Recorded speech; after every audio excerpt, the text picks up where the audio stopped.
Selamat datang di channel Keluarga Pandu, rumah berbagi cerita dan pesan.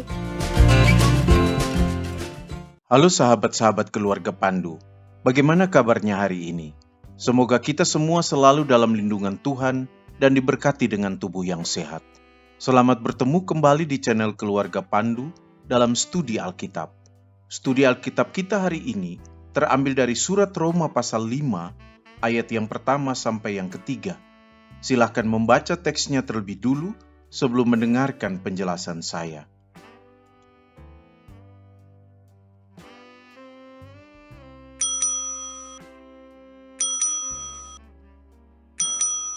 Roma 15 dimulai dengan mengingatkan orang beriman bahwa menanggung kelemahan orang yang tidak kuat dan tidak mencari kesenangan sendiri adalah sebuah kewajiban. Jadi bukan pilihan, boleh dilakukan atau tidak dilakukan, atau terserah kepada pribadi setiap orang. Kata Yunani yang digunakan adalah opeilomen, dari opeilo, yang berarti wajib, tetapi maknanya adalah seperti seseorang yang berhutang kepada orang lain, dan karena itu hutangnya harus dibayar atau dilunasi. Jadi ketika dipakai dalam teks ini, dalam hubungan dengan menanggung kelemahan orang yang tidak kuat, dan tidak mencari kesenangan sendiri, harapannya adalah setiap orang beriman tidak menjadikan tanggung jawab ini sebagai sebuah pilihan yang diserahkan pada kehendak hatinya sendiri. Dalam ayat ke-1, kata yang kuat dari kata Yunani dunatos dipertentangkan dengan yang tidak kuat dari kata Yunani adunatos. Keduanya berhubungan dengan daya atau kemampuan seseorang, tetapi juga berhubungan dengan kekuasaan. Kedua kata ini sering dihubungkan juga dengan iman. Jika narasi Roma 15 ini dipahami dalam satu kesatuan narasi dengan Roma 14, maka kekuatan yang dimaksudkan di sini masih berhubungan dengan kekuatan dan kelemahan iman. Kedua kata ini memiliki keterkaitan dengan kata astenemata dari astenema yang diterjemahkan LAI dengan kelemahan. Astenema memiliki arti kelemahan atau keraguan-raguan, tetapi menunjuk kepada pikiran dan sikap ragu-ragu seseorang karena takut melakukan kesalahan. Karena itu penulis memasukkan dua pesan di sini yang ditujukan kepada orang-orang yang secara iman dianggap lebih kuat.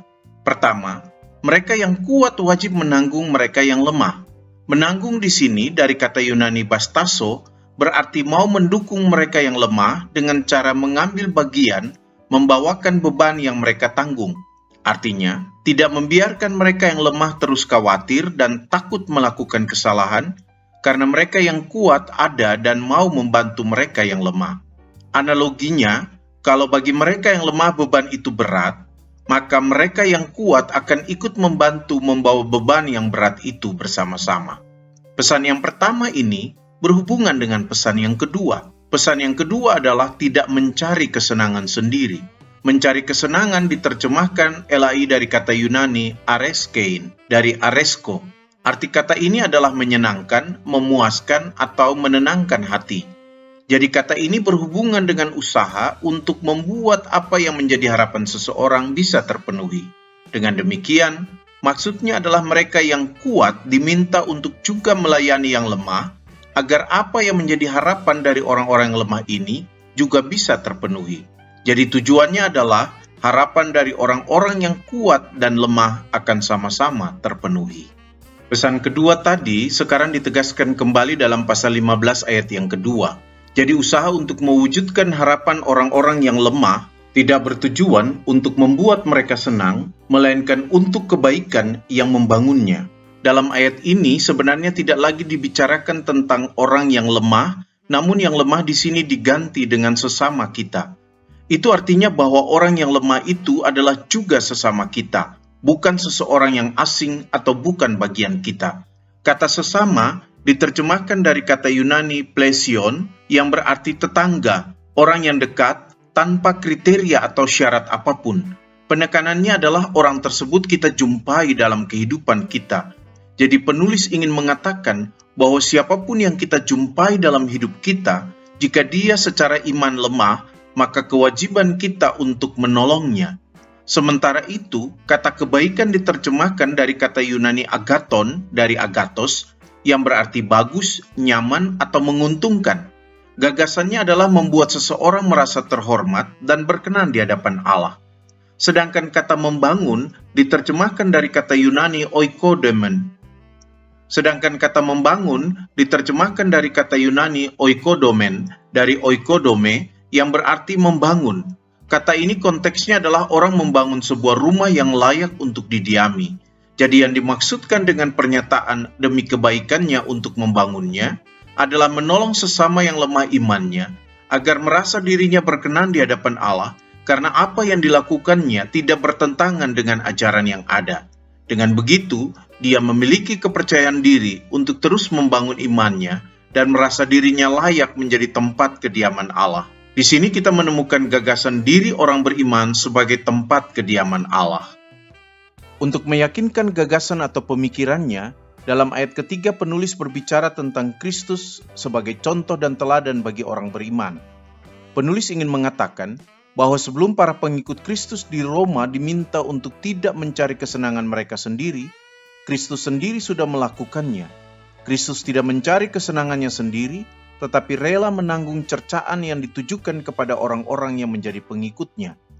Kata cercaan diterjemahkan dari kata oneidismoi, dari oneidismos, sedangkan kata mencerca diterjemahkan dari kata oneidisonton, dari oneidiso, yang menunjuk kepada tindakan mencela, mencaci maki, menghina, mempermalukan, menganggap orang lain bersalah dan harus dihukum.